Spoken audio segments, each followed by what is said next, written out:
Adidas AG atau lebih dikenal sebagai Adidas adalah sebuah perusahaan Jerman terbesar di Eropa dan kedua terbesar di dunia setelah Nike. Perusahaan ini dinamakan atas pendirinya, yaitu Adolf Adi Dassler yang mulai memproduksi sepatu pada tahun 1920-an di Herzogenaurach dekat Nuremberg. Rancangan baju dan sepatu perusahaan ini biasanya termasuk 3 strip paralel dengan warna yang sama dan motif yang sama digunakan sebagai logo resmi Adidas. Adidas pernah mengubah logo brandnya sebanyak 3 kali loh.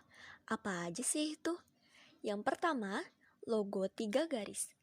Logo ini tidak memiliki penampilan spesifik, cukup dengan menempatkan 3 garis hitam. Bahkan, pada awal sejarahnya, perusahaan Adidas dikenal karena branding ini. Pemilik perusahaan original pada saat itu suka menyebut bisnisnya dengan sebutan perusahaan 3 garis. Logo kedua yaitu logo 3 daun.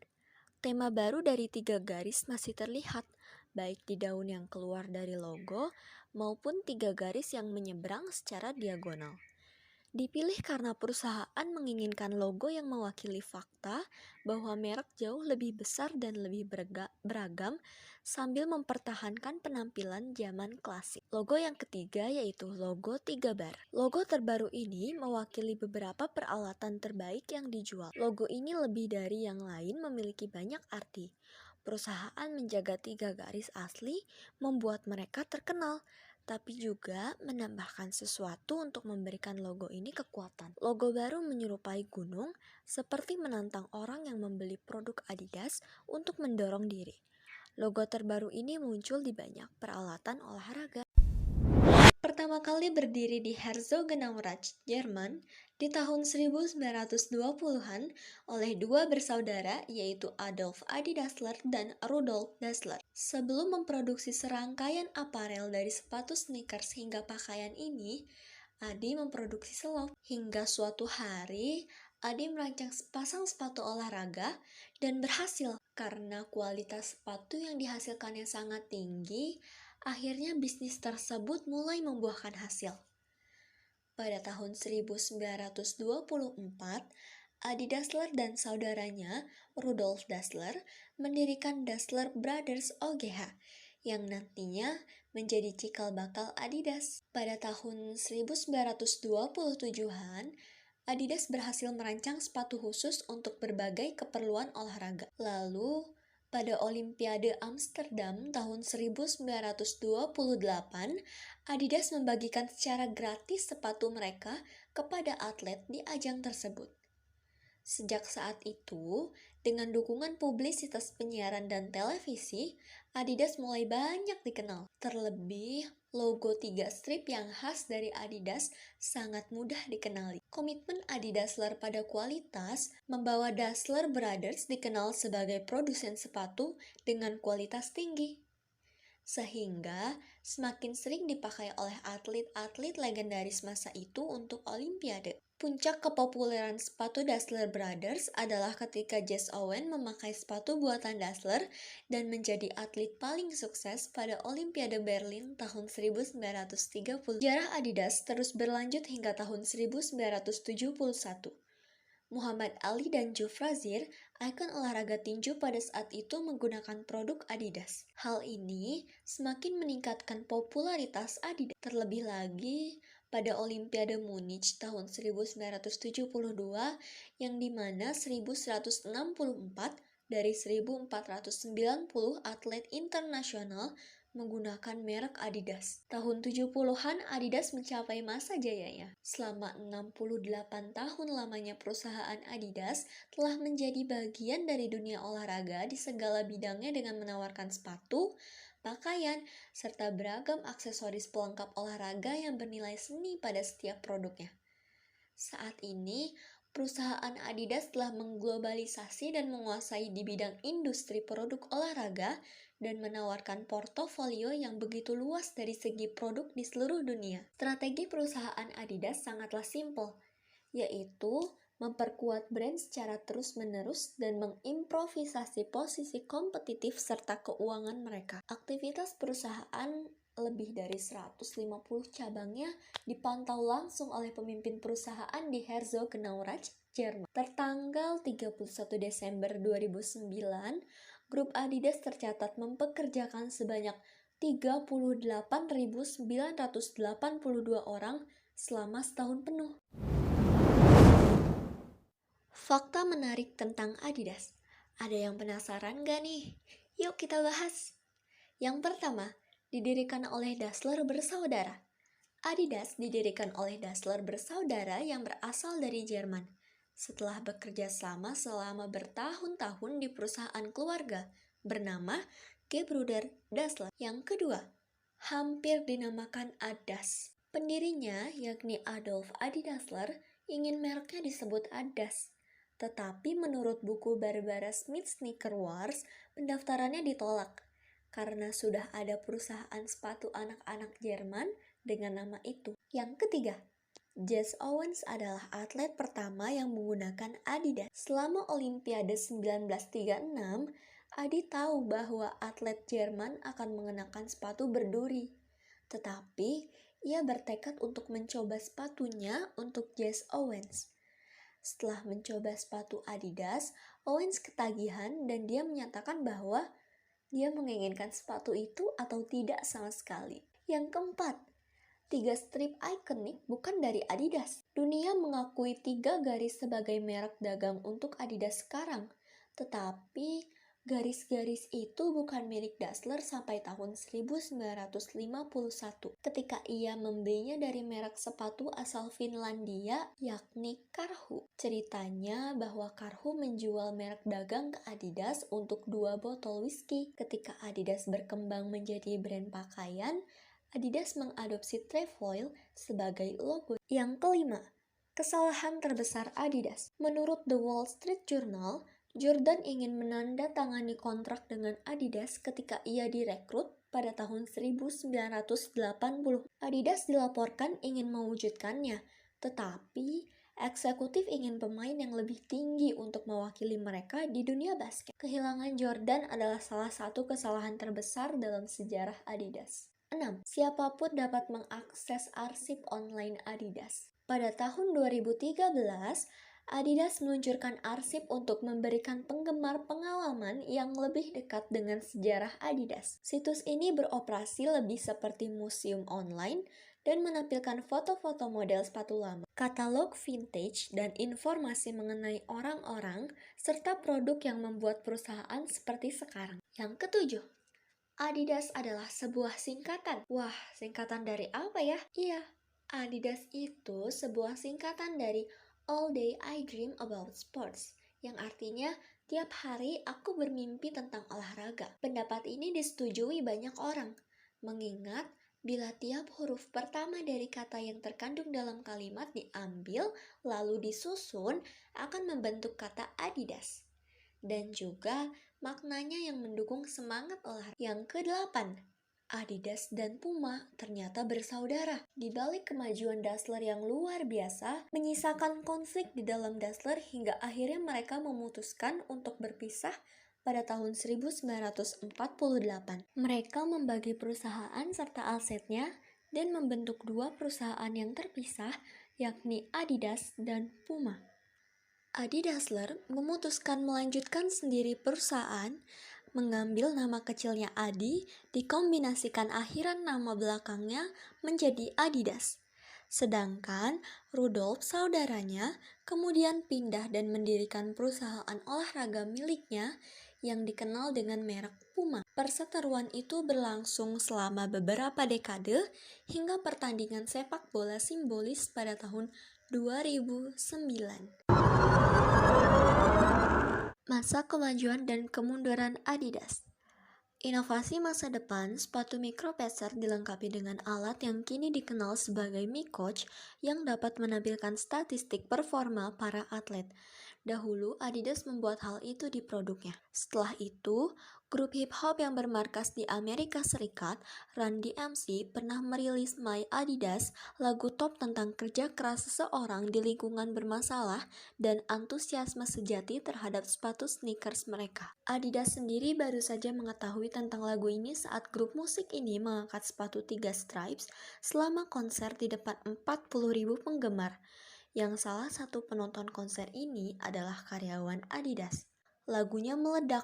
Kemudian, Run DMC dan Adidas menjadi mitra unik yang tidak pernah terbayangkan sebelumnya. Kematian mendadak Horst Dassler di tahun 1987, 2 tahun sepeninggal ibunya, Kate, menjadi saat-saat yang sulit bagi Adidas.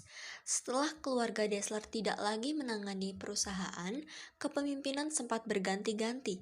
Selain itu, dibuat keputusan strategis yang kurang matang sehingga menyebabkan kerugian besar dalam sejarah di tahun 1992 dan hampir membuat perusahaan bangkrut. Setelah mengalami masa sulit, muncullah Robert Louis Dreyfus, CEO yang baru membuat hal mustahil terlihat mudah untuk diatasi. Bersama dengan koleganya, Christian Torres, dia sangat memahami bahwa Adidas yang hampir saja bangkrut tidak perlu dirombak, hanya perlu arahan baru. Dia mengubah perusahaan yang dulunya berfokus pada penjualan menjadi berfokus pada pemasaran dan mengembalikan perkembangan pesat dalam sejarah Adidas. Pada tahun 1995, 6 tahun setelah menjadi korporasi, bisnis Adidas dibuka untuk publik dan slogan pemasaran barunya yaitu "We knew then, we know now", melengkapi kembalinya sang raksasa di bidang olahraga. Saat itu, ketika perusahaan masih mengalami kesulitan keuangan, tim pemasaran yang baru fokus dengan meningkatkan performa atlet di bawah merek Adidas. Lalu lambat laun, Adidas kembali ke jalur kesuksesan. Adidas menambah anggota baru ke timnya melalui akuisisi Salomon Group dan brandnya Salomon, TaylorMade, Mavic, dan Bonfire. Perusahaan ini lalu mengubah namanya menjadi Adidas Salomon AG. Pada tahun 1998, ketika saham perusahaan diterima di DAX, indeks perusahaan saham yang terdiri dari 30 perusahaan terbesar di Jerman, Adidas Salomon AG berkomitmen pada bisnis dasarnya dan berpindah markas baru tepat di luar di Herzogenaurach. World of Sports adalah bekas pangkalan militer AS yang diubah menjadi Adidas Campus yang digunakan sebagai tempat berkembang perusahaan dan karyawannya. Analisis SWOT perusahaan Adidas. Adidas Strength atau kekuatan. Yang pertama, brand value atau nilai merek. Adidas adalah salah satu merek paling berharga dalam olahraga. Menurut Forbes, peringkat Adidas berada di posisi 3 dengan nilai merek 6,8 miliar US dollar. Yang kedua, New Products Innovation atau inovasi produk baru. Sejak didirikan, Adidas telah memprioritaskan kualitas produknya di atas segalanya. Produk inovatif dan berkualitas tinggi adalah salah satu kekuatan pendorong di balik basis pelanggannya yang terus berkembang. Yang ketiga, manajemen rantai supply yang efektif. Manajemen rantai supply sangat penting dalam keberhasilan perusahaan global, terutama untuk Adidas, karena sebagian besar manufakturnya outsourcing. Menurut laporan tahunannya, Adidas bekerja dengan mitra strategis utama untuk memastikan kendali atas seluruh rantai pasokan. Yang keempat, posisi keuangan yang kuat. Kemampuan keuangan sangat penting dalam melindungi pasar-pasar profitabilitas dan keberlanjutan jangka panjang. Adidas adalah salah satu perusahaan paling stabil secara finansial dan secara global yang memanfaatkan keunggulan keuangannya untuk menangkis persaingan dari perusahaan global lainnya. Yang kelima, strategi pemasaran yang efektif.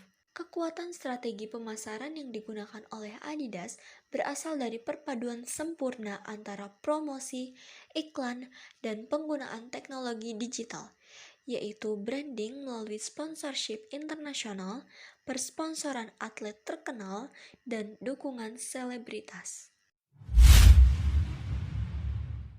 Analisis SWOT perusahaan Adidas. Weakness atau kelemahan. Yang pertama, kekurangan rantai pasokan. Adidas melakukan outsourcing produksi sebagian besar produknya ke pihak ketiga atau pemasok manufaktur independen, terutama di Cina, Kamboja, dan Vietnam. Hal ini membuat Adidas beresiko terlalu bergantung pada pemasok asing. Yang kedua, produk mahal. Adidas mengenakan harga premium atau harga tinggi untuk produknya yang telah menjauhkan konsumen berpenghasilan rendah. Yang ketiga, lini produk terbatas. Grup Adidas hanya memiliki merek Adidas dan merek Reebok di bawah portofolionya, yang telah membatasi perusahaan dalam alas kaki olahraga, pakaian olahraga, dan aksesoris. Karena itu, penurunan permintaan produk terkait olahraga bisa menjadi bencana bagi Adidas. Analisis SWOT perusahaan Adidas. Opportunities atau peluang Adidas. Yang pertama, industri pakaian olahraga yang berkembang. Olahraga dan kebugaran semakin populer tanpa ada tanda-tanda akan segera melambat, yang berarti akan ada peningkatan yang konsisten dalam permintaan untuk produk dan bermacam-macam pakaian olahraga. Yang kedua, berinvestasi dalam bahan cerdas. Kemajuan teknologi telah memungkinkan pengembangan bahan sintetis terbaru yang lebih baik dan lebih bermanfaat daripada bahan tradisional. Yang ketiga, meningkatnya permintaan produk olahraga premium. Situasi ekonomi yang membaik di negara berkembang telah meningkatkan daya beli dan permintaan akan produk premium. Adidas dapat memanfaatkan ini dengan berekspansi ke negara-negara seperti India, di mana pendapatan tambahan diharapkan meningkat sebesar 45% pada tahun 2025. Yang keempat, ekspansi global. Pertumbuhan pesat pasar berkembang di Afrika, Asia, dan Amerika Selatan memberi Adidas peluang yang menguntungkan untuk ekspansi. Misalnya, Adidas memiliki sekitar 12.000 toko di Cina dan pada tahun 2019 mereka berencana untuk 1.000 toko baru tambahan. Analisis SWOT perusahaan Adidas. Adidas Threats atau ancaman. 1. Persaingan. Ancaman utama yang dihadapi Adidas adalah meningkatnya persaingan akibat globalisasi dan kemajuan teknologi yang memungkinkan masuk dan keluarnya perusahaan kecil dan menengah. Ini menyiratkan bahwa Adidas harus bersaing dengan rival utama seperti Nike, Under Armour, Puma, sambil menangkis pendatang baru dan penetrator. Yang kedua, dominasi pemasok. Fakta bahwa Adidas mengalihdayakan sebagian besar produksi produknya menyiratkan bahwa pemasok memiliki daya tawar yang lebih besar daripada perusahaan. Keseimbangan kekuatan yang miring membuat Adidas kemungkinan disandra oleh pemasok terbesarnya. Yang ketiga, kehilangan merek dagang. Pada tahun 2019, Adidas kehilangan kasus merek dagang logo 3 garis di Pengadilan Umum Uni Eropa yang mengekspos merek tersebut pada ancaman peniruan. Yang keempat, kemajuan teknologi. Ancaman yang ditimbulkan oleh pesaing meningkat seiring mereka menjadi lebih maju secara teknologi. Ini menyiratkan bahwa pesaing seperti Nike akan menjadi ancaman yang lebih besar jika mereka menjadi lebih maju secara teknologi daripada Adidas. Yang kelima, produk palsu. Menurut CEO Rostad, 10% produk Adidas di Asia mungkin palsu. Jumlah dan kualitas produk palsu untuk merek sepatu premium telah meningkat secara signifikan belakangan ini, yang menjadi ancaman bagi perusahaan produsen sepatu.